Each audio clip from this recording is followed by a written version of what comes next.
Hallöchen, liebe Zuschauer! Today we're diving into the world of compact, stylish, and feature-rich cameras with the Panasonic Lumix GX800. Have you forgotten about this camera? Let's see if this little camera packs a big punch. First off, let's talk design. The Lumix GX800 is incredibly sleek and lightweight, weighing in at just 269 grams, body only. It's perfect for those who want a camera that's easy to carry around. It is not just compact, it's mini, micro, miniature. It's literally pocket size if you put a pancake-style lens on it. Especially in winter, you could probably fit it into a big, cozy jacket pocket. With its retro-inspired look, it's fashionable too. It kinda looks like full-frame Lumix S9 design, or rather the S9 took the look from GX800 because GX800 came earlier. It's like a mini S9. In case you haven't noticed, I painted the camera body red myself, inspired exactly by the S9's red color option. Pretty proud of the paint job. What do you think? Better than all black? The grip is non-existent in the front, but the texture ensures that you don't lose your hold. On the back of the camera, there is a slight bump that serves as a thumb grip. Not a very generous size, but it works well enough. Thanks to its lightweight, I don't feel the camera slipping, holding it with only one hand. However, if you have larger hands, you might find it a bit cramped. You might want to look into a third-party camera grip. The GX800 sports a touch-enabled 3-inch LCD screen that can tilt 180 degrees upward, which is fantastic for selfie or vlogging. The touch interface is responsive, making it easy to navigate menus or focus on subjects.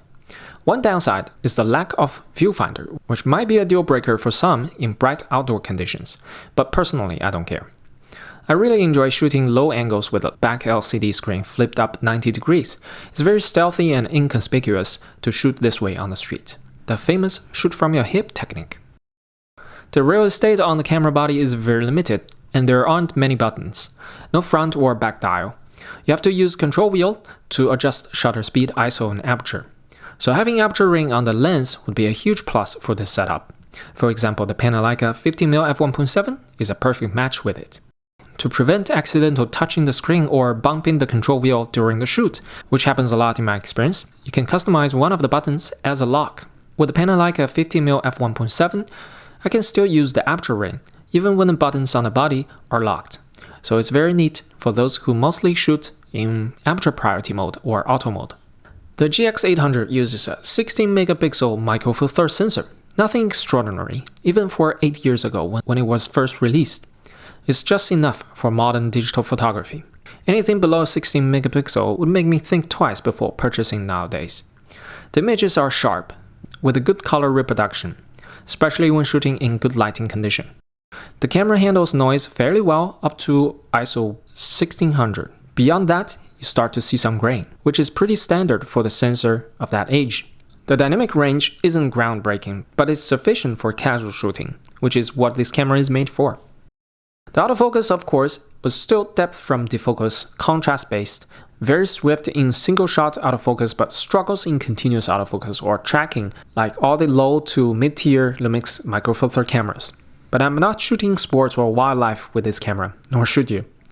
The burst rate goes as high as 10 frames per second if you shoot electronic shutter AFS, single autofocus.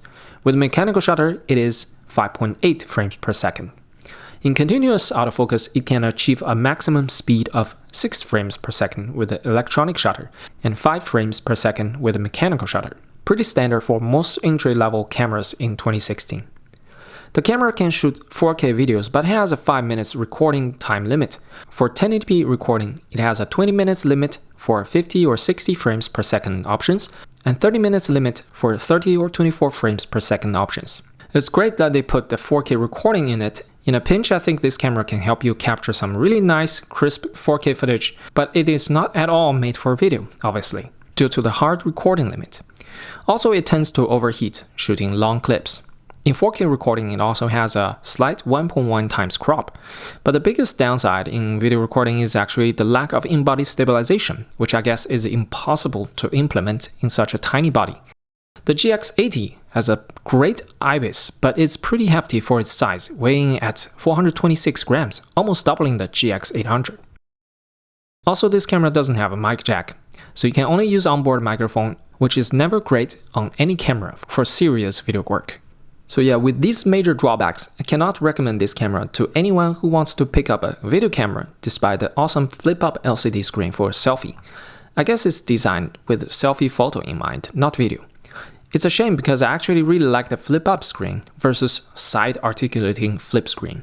Because the screen is aligned with the center of the camera and lens, you can level your shot much easier. Also, flipping the screen up is so much quicker than flipping the screen out to the side and then up.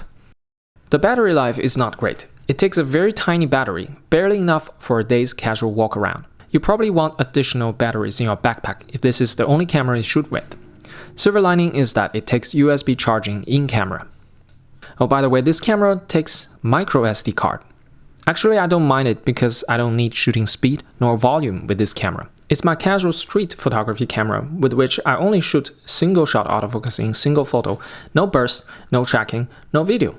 It's plain and simple and doesn't require a lot of storage.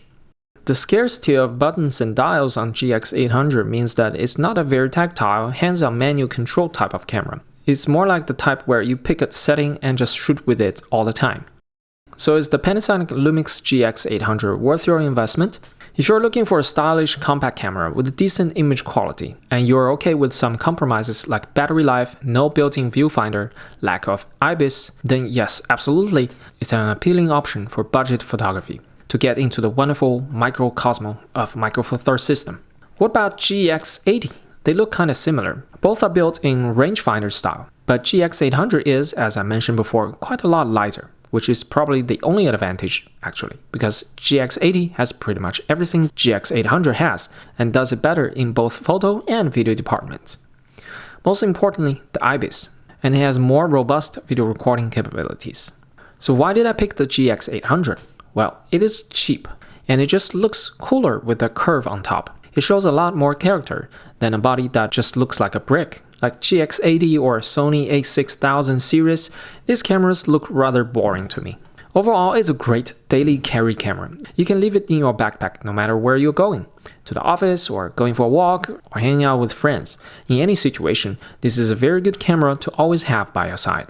The small footprint of the camera means you will never be weighed down by it. For example, when riding a bicycle with the G9 Mark II strapped around my neck, I'd be worried that the camera would swing back and forth and hit something. But with the GX800, it's tiny and light like a purse. It doesn't get in the way at all. I can barely feel its presence. That makes bike riding so much more comfortable and safer. I brought this camera with a Panasonic 15mm f1.7 exclusively on my trip to China for 2 weeks this summer, and not a single other camera or lens. It was an experiment to use the most minimalist setup and see how I feel about it. And the experience was amazing. It was liberating, not having to worry about what focal length, what setting, what mode to shoot. I just raise my camera and point and shoot and document my time there. I believe it helped me make a better memory of the trip than using fancy gear by minimizing the time and mental energy I spent on thinking about gear so that I could maximize my experience in every moment. That's why I appreciate this camera very much. Surely you can achieve the same goal with other cameras, likely better cameras even, but this one is a lovely budget option that also looks great. Thanks for watching my review of the Lumix GX800. If you enjoyed this, hit like, subscribe for more content, and let me know in the comment if you have the same camera or are you considering getting one, or have you painted your camera in a different color. Until next time, keep shooting.